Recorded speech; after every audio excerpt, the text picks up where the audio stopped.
Good afternoon. Today is Tuesday, August 16th.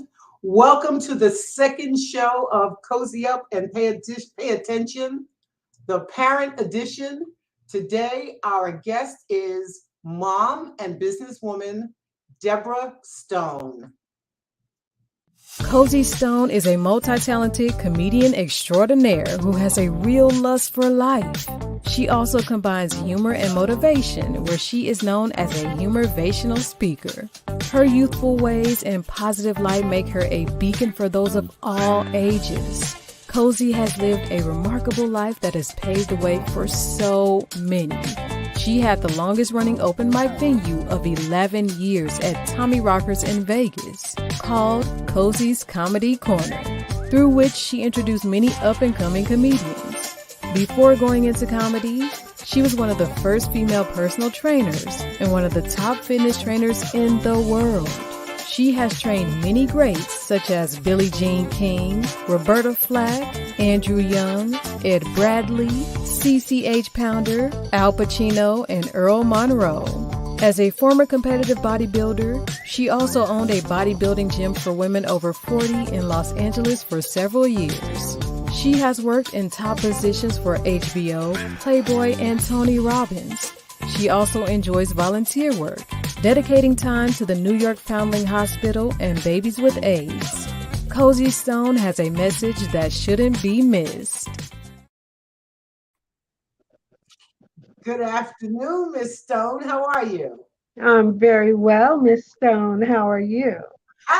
And folks, for whatever it's worth, that we are no relations other than soul sisters. How's that? Absolutely. And before I get started, I'd like to say to the audience, this show is, first of all, it's not about parent shaming. We all know that there are no manuals, real manuals for becoming a parent, and there's no perfect parent. So what I aim to do with this show is to broadcast and show parents who have put their all into it to create a responsible adult. We know what that is. People whose children are now responsible citizens of society. How's that? To break it down in such a real format.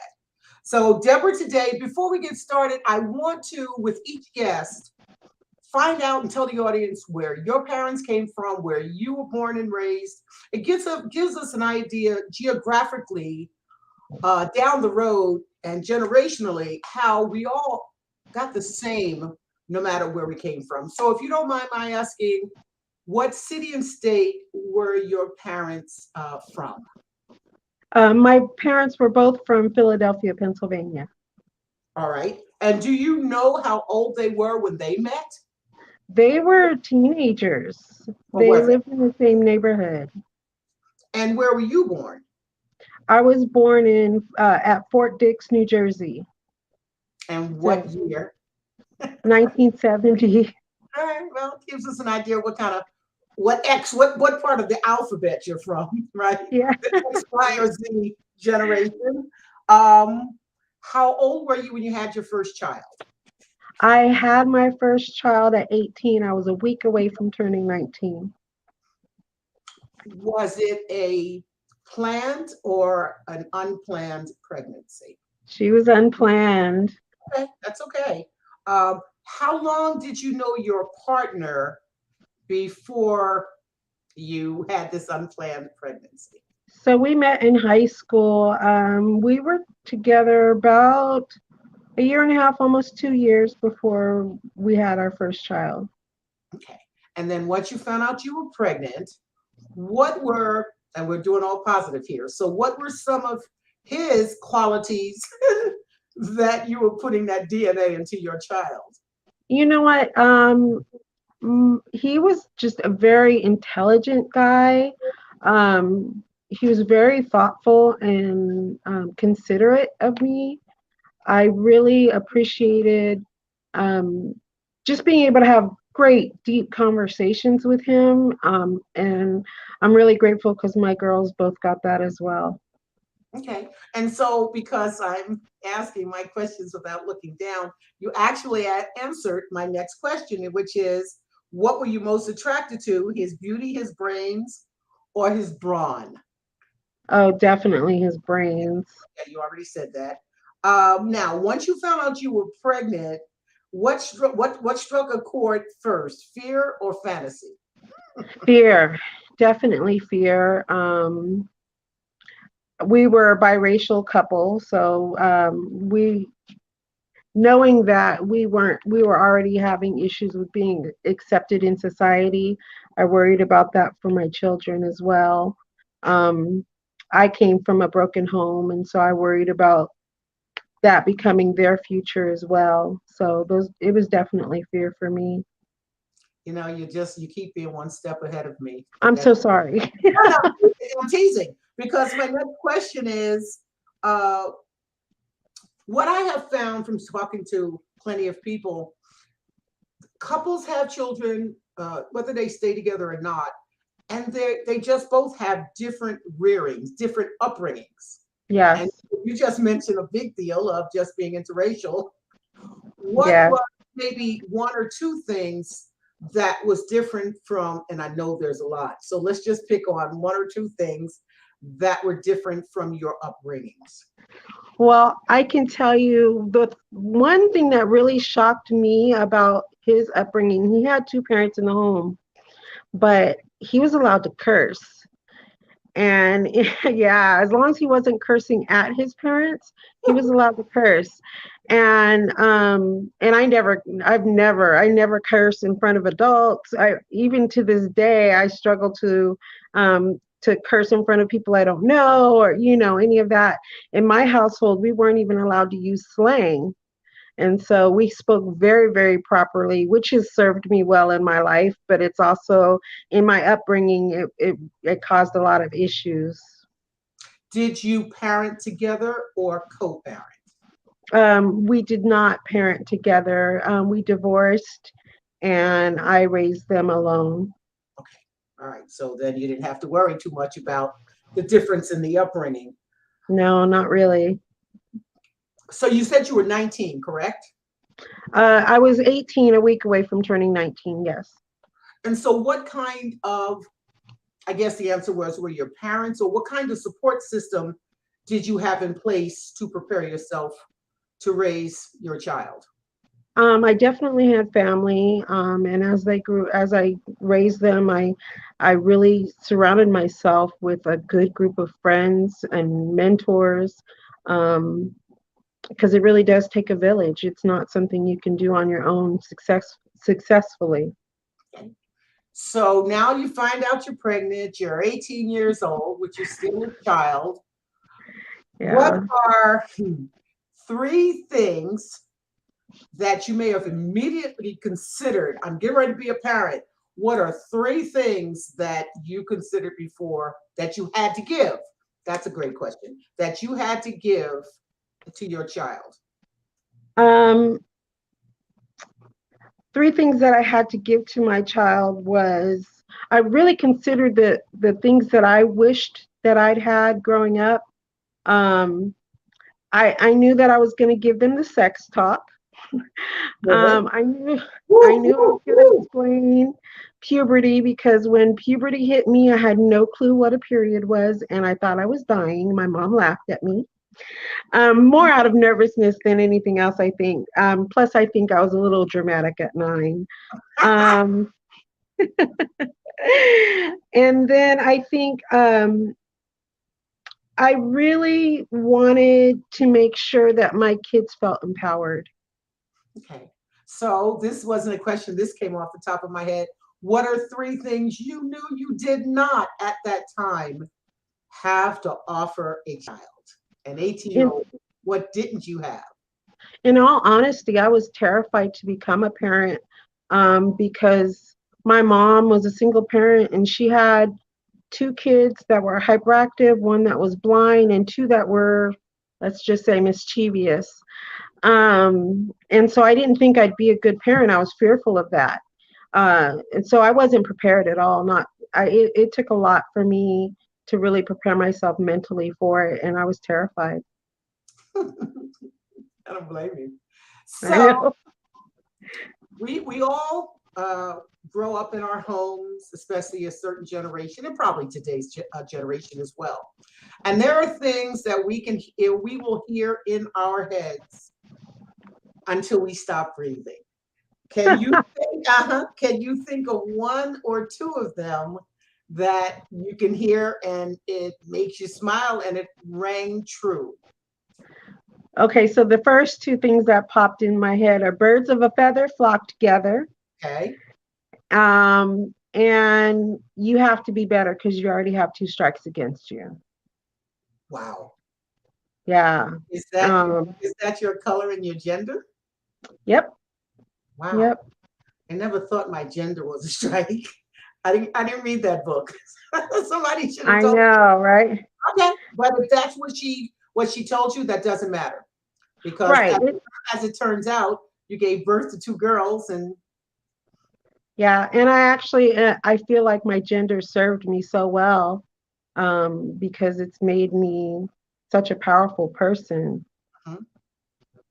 All right. So again, for my listeners, those are the questions that give you an idea of who my guests are, where they came from, how they were attracted to this person, what their thoughts were once they found out they either wanted or had an unattended pregnancy.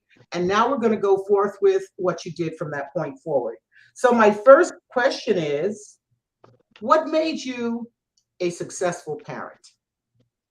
The village, definitely the village, making sure that honestly, I looked around and saw people who were parenting the way that I wanted to parent, and I drew close to them and I got advice from them. I got lots of advice. I didn't suppose that I knew anything.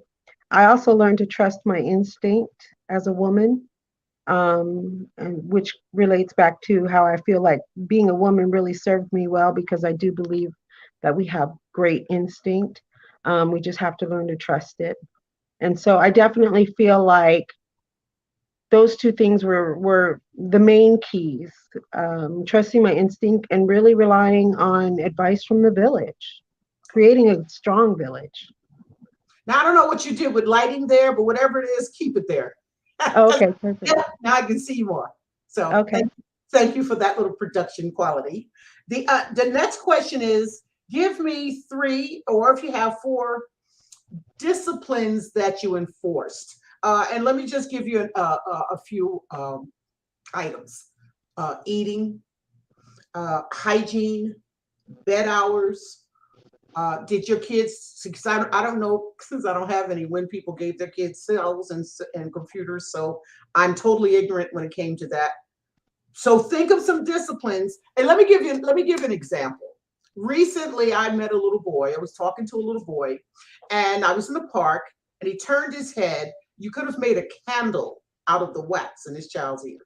I was appalled. I really wanted to retch, but I don't have that weaker stomach. But that was one of the things that created this question for me. Question Okay. there. What are some of because along with reading, writing, arithmetic is brushing your teeth, taking a bath, combing your hair, combing your ears, and they don't know those things if the parent does not give it to them. So what are some of the disciplines? And you can give me three because we know there are a bunch of Yeah. So I know for me, there's definitely the hygiene, and just being consistent and all of that. Um, so there's always that, and of course there's always a stage at which that becomes an out and out battle. Even with girls, it becomes an out and out battle. Um, but even beyond that, I feel like the foundations that I taught them, honesty, putting family first, and respect, really helped to allow those other things to be a little bit easier. All right, Because that's another question.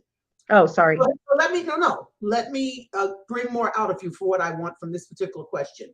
Sure. When did you stop brushing your child's teeth? That's Oh goodness. important. That's right. Oh goodness. They were probably 2.5, Really? 3 years old. They were already doing a lot of that, cleaning themselves. Okay. Of course, I'm overseeing. Right. Okay. Yeah, but those things I started early. Um, yeah, with my kids, I didn't treat them as if they were incapable ever, and that included the way they spoke. We didn't do baby talk, none of that. Okay. And what did they, as little ones, did they shower or did they bathe? They bathed. Okay. And when did you stop bathing them? Um, honestly, I they were when they were ready, like when they asked, can I take a shower instead of, like, my kids love baths. And to this day, my oldest daughter will take a bath over a shower any day. Okay. Um, but when they expressed that they wanted to experience a shower, and then I mean, and they were still really little when they were doing that. They were like 5, Okay. around the age of 5. They wanted to get in the shower with me, and so I would let them get in the shower and teach them how to do everything standing up. And Okay. my youngest daughter really took to that. She preferred that over the bath. Okay. And so, yes, you did check their ears if they were in by themselves. Oh Uh, yeah, the Q-tip thing was part of the routine. oh yeah. I'm sure this kid, if he's doing bad in schools for one reason, he can't hear. I mean, I really was just so appalled uh, that a mother was standing there with me, and if I can see this wax, anyone and everyone else can see this wax. Mm, Put this, it's you get my drift. I Let's move do. on. Let's move on to the next question. Did you know your children's, or your, let's stick with the first one anyway, your child's friends? Oh yes, Say it could. absolutely. Did you know their parents? Of course, yes. And I guess not, of course, but yes. As far as my kids went, if I didn't know where their stock, where they came from, then they couldn't go. And when they met someone new, they would bring them to the house and introduce them. A lot of times, my children's friends hung out at our house. That was just a better route for me. And I think it was the better route for them. A lot of my kids' friends would always come to me for advice, and my daughters would tell me, "Mom, my friends want to talk to you. Is that okay?" And they would always reach out to me. And to this day, my adult friends, their children, um, talk to me a lot as well. Wow. Do you share, I guess, certain topics with the parent to say this is something you need to address and be aware of? Yes, because that's what I would want. Now, I make it a point not to um, share anything that's not my place to share. But if and I also will let the child know, this is something I think you should talk to your parent about, and I'm going to encourage them to approach you, but I'm going to leave it for you to share what you need to share. Now, I do public speaking in Clark County schools, and I say to the little girls, and you'll probably relate to this. Every little girl, I don't know about boys, but probably every little girl will have a girlfriend, and the mother will say, "I don't want that fast ass little girl." There you go. What? Then that was the words when I was growing up. That fast ass little girl. I don't want you around her. How did you handle that situation when they would So when I they was really, go ahead. really intentional with my girls, because if we saw a girl acting in a way that I thought was inappropriate, I wouldn't tell my daughters that that was inappropriate. I would point out what the little girl was doing and ask them how they felt about it. And Wow. so I didn't have my daughters didn't often bring around people that I would not have approved of, because I set a standard in our home and a standard for them. And so they knew who they could and couldn't bring around me. Now, don't get me wrong, I am sure at school they had some fast friends, but those fast friends never graced my door. Good for you. Yeah, I can't remember whether they graced my door, but I can remember probably here looking out the window or looking at somebody, especially when I moved to New York City. That is not somebody you want to hang out with. And that's Right. important for, again, to empower your children, to let them know, I do know more than you. And this is what I say to the little girls in the classroom. The reason your parents are bringing this to your attention is, first of all, we've been there before. We are the adults. Our parents pointed it out to us, and our job is to guide you and to keep you on a steady course so that fast ass child doesn't encourage you, right? They're children. Right. So your opinion needs to matter more than their girlfriend. You And I agree? think it was important for me to help my children to be able to think for themselves Yes. and make and have discernment. Like I think discernment is cultivated. Mhm. And so that was important, an important gift for me to give to them. Okay. Next question. What did you find the most challenging part of raising a child and or children? Okay, so this is a little bit silly, but my girls are 2 years apart. They're 27 months apart. And when one periods, let me just put it that way, having their menstrual cycle. So I would have the oldest one already had hers, and the youngest one, it was taking like 2.5 months before she got hers. But that 2.5 months, she was really, really, really grumpy.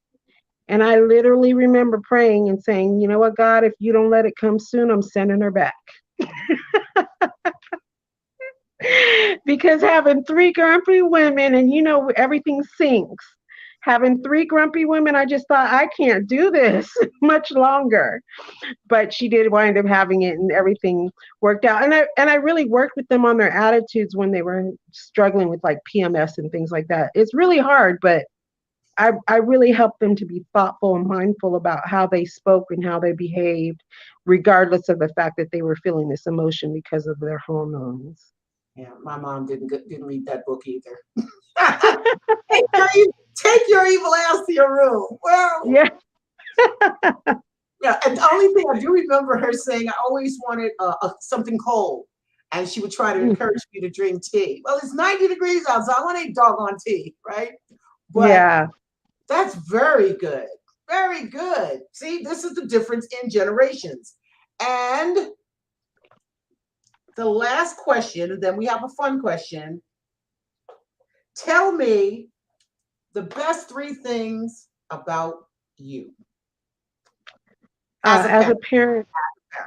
parent, I found it was very important for me to be honest with my kids. And so if they asked me a question or they were upset with me, I told them I'm not perfect. And so if you disagree with something that I am saying or trying to enforce, you don't correct me in the moment. Don't come into me in the moment and tell me that you disagree. But after that moment has passed, you have the freedom to come and talk to me and say, "Hey mom, I didn't agree with this." But don't do it while we're in the heat of the moment, because that's never going to serve you. So that's the first thing, just being really honest with them about that. The second thing I think is just really giving my kids the gift of being empowered. I wanted them to be confident in who they were as women. I didn't want them to ever feel that they were less than. Um, and then I was really supportive of their dreams. My oldest daughter sang, and she sang professionally. She did competitions, and I was right there for everything. My youngest daughter did music, and I supported her. And I think just giving your kids the gift of feeling like you're in their corner is something that you money can't buy, and it's something that they hold on to this day, feeling supported and empowered by me. Wow. And that's interesting because it took my mother till I was 30 to tell me that she thought I was one of the funniest people she ever knew. Do you know Oh how? wow. Uh-huh. Because prior, it just shocked me when I called her one day and she said, "Make me laugh." I said, "Make you Oh laugh?" wow. Yeah. She says, I said, "Do you think I'm funny?" She said, "I think you're the funniest person I know." Wow. And Really? you know what? I also made it a point to tell my kids I'm sorry. My mom didn't tell me I'm sorry till I was an adult. And so I admitted I could be wrong. And so when I found that I was wrong, I went back to them, explained what I did wrong, and apologized. And they appreciate that too. And for me, one of the things that she never said to me was, I told you so. Mm, And as I grew older and more mature and look back, I found that so rewarding. And I'll tell you, I'll tell you why, because she was always right. I mm, don't know if I think maybe in one instance she may have owed me an apology. But as she raised me, and I talk about this woman and put her on a pedestal because she belongs there. And I mean that from my heart. But by 14, maybe 15 years old, I was convinced my mother owned a crystal ball because mm, everything she told me was going to happen, it happened. So it didn't take me long to not listen. right. I didn't need the punishments. I didn't need the discipline. And I didn't need whatever pain accompanied her Mm, advising me, if you do this, this is what's going to happen. I also realized that, and I'll be saying this throughout the show for those of you who are listening, this woman loved me from the bottom of her heart. There was nothing she was going to tell me that I wasn't going to listen to, because I figured out early in life, this lady loves me and she is doing a great job of directing me. And I mm, told her before she left here that I am a great product of a parent who put their all in to raising their child or this child. And, I have siblings, but I'm so grateful. And I heard when I was growing up, the saying, I'm sure you've heard it, being a parent is a thankless job. And I didn't like that statement. And so once I turned 21, I did everything I could to tell her thank you, to give her back, to make mm. her happy, to make her laugh, to take her places, to do things with her. And all the sacrifice that she gave me, I was able to give it back to her once she raised this crazy but responsible daughter. Wow, that's wonderful. Beautiful. Well, yes, but I like your style. And again, that's what this show is about, folks. Our age is a big difference in age. When you were having babies, I was graduating high school and get ready to act crazy wild. And I did. So let's get to our fun question. And I want to change it, but I'm not. See, so your fun question is, this isn't real funny, but okay, here goes. What was your best childhood memory? So my best childhood memory was a tradition in our family. We went to these plays in the park that were put on by Junior University, which was community theater. And it was such a beautiful production of all these different plays that they did. They were always musicals, but it was the one time every year that I knew that every part of my family was going to come together, that we were going to find time to be together and enjoy this experience. And it's a tradition that I carried on to my children, and even my grandchildren have attended before they closed down that event. But for over 30 years, we made it a point to go to Junior University every summer, plays in the park, and it was just a great thing that we did collectively as a family.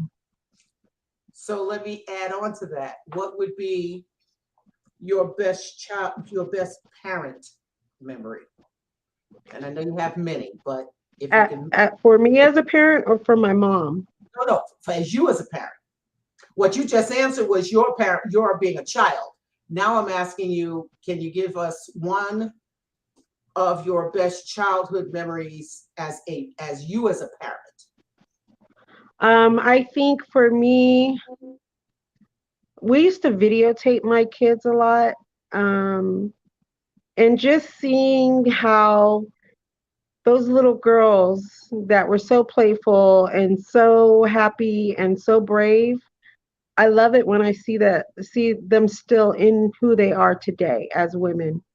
Um, I love seeing their silly side. I love seeing how their wisdom is shining through to their friends and colleagues, and seeing how it's from that root child, that fearless, happy, inspired person that they were at 7.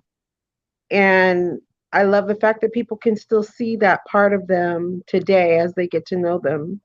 I'm very proud of my girls. I'm so happy to hear that. And it doesn't matter what people see. I think it is nice when parents are proud of their children. That Yes. is the, I think that's the end all be all, one of the many end all be alls for parents to say, I it wasn't easy, but I stuck it out. I put everything into it. I know there are times you want to kill them, but through your love, through your discipline, through being a responsible adult, and people, I'm going to say those two words every time. It is, you are a responsible adult. You weren't, but you became one, and you gave us as a society two more. And I personally want to thank you and all of us who are not dealing with some of what we're seeing in the news right now. It has everything Mhm. to do with you putting your all into creating. And just for the record, people, I know women, and especially young women, everyone wants to think they're having a baby. You are. You're really having a human being. And the baby part sensationalizes and romanticizes. I get it. I mean, I want you to play with 10 little fingers and 10 little toes and get vomited on. I do. I want that baby to ruin your best silk dress. But at the end of the day, and I'm always using Shaquille O'Neal for an example. I don't know what he weighed. I need to Google it and see what he weighed at birth. But I'm sure at some point his mother just kept doing this and saying, oh, heck, I got to feed this. Yeah, you do. You have to feed this. You have to clothe this. You have to, do you spank a 6'7", 13-year-old? You, You make them think that you're going to. well, I'm sure if I spoke to Shaquille, he'll tell me his mother put the fear of God in him. Because with the right voice tone, if you sit him down and put your hand around his neck, no, okay, I'm teasing. I'm not talking about abusing children. I'm not talking about abusing children. Deborah Stone, you have delighted me. Hopefully, you've delighted our audience. Again, this show is not about parent shaming. Folks, if Right. you're watching this show, please tell others. We are just sharing the the beauty, if you will, Mhm. the work of producing responsible adults in our society so that at some point we can maybe churn around some of this negativity that they choose to put into the news because people like you and my guests, they don't talk about you. So they want to give the impression, especially if I want to get skin color for a minute, and I will, it's so not true. There are a lot of everybody of all nationalities and ethnic backgrounds who are producing and doing their job to produce responsible adults. And my personal best is get them out of your house. They should get out of the house. That could be the job, one of them. Um, Again, so that they can now carry on, and your daughters, whenever they decide to be parents, and they will now give all of us more responsible adults. So at the Right. end of it, I want to end my show with these words, and many of us have heard them, but I don't think we can hear them enough. When you know better, you do better. My name is Cozy Stone.